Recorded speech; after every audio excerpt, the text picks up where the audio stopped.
আমি আপনাদের কাছে প্রথমেই ক্ষমা প্রার্থী, আমার আসতে একটু দেরি হয়েছে, একটু কাল বিলম্ব হয়েছে। বাংলা বিরোধী এবং জমিদারদের চক্রান্ত, আমার হেলিকপ্টারের একটা পারমিশন যেটা সকাল 11টায় দেওয়ার কথা ছিল এখনো পর্যন্ত সেটা দেয়নি।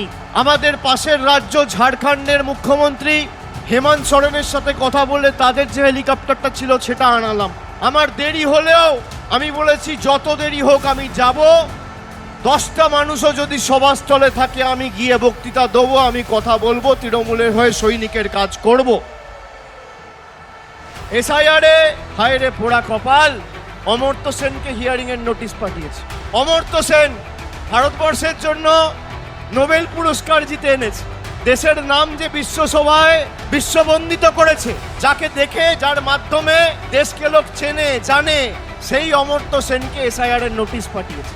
যারা বাংলার মানুষকে আনম্যাপ করতে চায়, আগামী দিন সেই বিজেপির ছাইপাসগুলোকে বাংলা থেকে আনম্যাপ করে চিরতরে ঝেঁটিয়ে বিদায় দিতে হবে। এই লড়াই সেই লড়াই।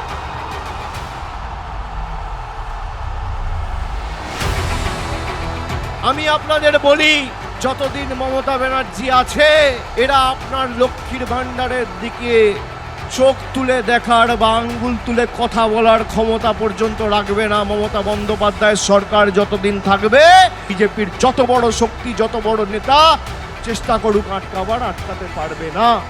যতই করো হামলা, আবার জিতবে বাংলা।